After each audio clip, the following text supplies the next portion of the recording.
നമ്മൾ പെട്ടെന്ന് എപ്പോഴും തൗബ ധൃതിപ്പെട്ട് ചെയ്തുകൊണ്ടിരിക്കും.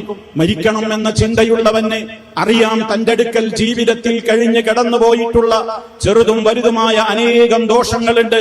അല്ലാഹുവേ അത് പുറത്തു തരണേ എന്ന് പെട്ടെന്ന് തന്നെ അവൻ നിരന്തരം തൗബ ചെയ്തുകൊണ്ടേയിരിക്കും.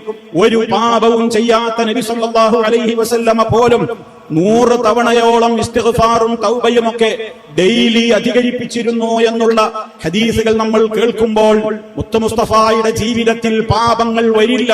എന്നിട്ട് പോലും മാനവ സമൂഹത്തിലെ മെമ്പർമാരായ ഞാനും നിങ്ങളും ഗുണപാഠം ഉൾക്കൊള്ളുവാനാണ് ആ പ്രത്യേകമായ മാതൃക മുത്തു മുസ്തഫ സല്ലല്ലാഹു അലൈഹി വസല്ലമ നമുക്ക് പഠിപ്പിച്ചു തന്നിട്ടുള്ളത്.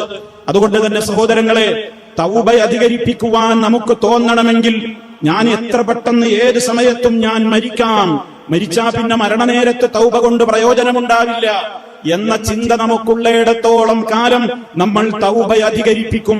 ഇസ്തിഗ്ഫാർ പാപമോചന തേട്ടങ്ങൾ അധികരിപ്പിക്കും. ഇതാണ് മരണചിന്ത കൊണ്ടുള്ള ഒന്നാമത്തെ ഗുണം. മരണചിന്തയുണ്ടാകുമ്പോൾ ഇതൊക്കെ ചെയ്യാൻ കാരണം ഓരോ നിസ്കാരം നിർവഹിക്കുമ്പോഴും അവന്റെ മനസ്സവനോട് പറയുന്നുണ്ട്, ഇതൊരു പക്ഷേ എന്റെ ജീവിതത്തിലെ അവസാന നമസ്കാരമായിരിക്കാം. ഉറപ്പാണല്ലോ, 5 നേര നിസ്കാരത്തെ ക്രമീകരിച്ചിട്ടുള്ളത് അങ്ങനെയാണല്ലോ. ഒരു 5 നേര നിസ്കാരത്തിന്റെ ഇടയ്ക്ക് എപ്പോഴെങ്കിലും ആയിരിക്കും എന്റെയും നിങ്ങളുടെയും മരണം. അള്ളാഹു നമുക്ക് ഈമാനുള്ള മരണം പ്രദാനം ചെയ്യുമാറാകട്ടെ. യാതൊരു സംശയവും ആ കാര്യത്തിലില്ലല്ലോ. ഏതെങ്കിലും ഒരു ദിവസത്തെ നിസ്കാരം നമ്മുടെ അവസാന നിസ്കാരമായിരിക്കാം. അപ്പൊ എപ്പോ നിസ്കരിക്കുമ്പോഴും നമ്മുടെ മനസ്സിൽ വേണം, ഇതെന്റെ അവസാന നിസ്കാരമായിരിക്കാം. ഇബാദത്തുകളിൽ വലിയ താല്പര്യം, ഖുർആൻ ഓതാനും എല്ലാ നല്ല കാര്യത്തിനും താല്പര്യം. എന്താ? ജീവിതം എത്രയും പെട്ടെന്ന് അവസാനിച്ചേക്കാം.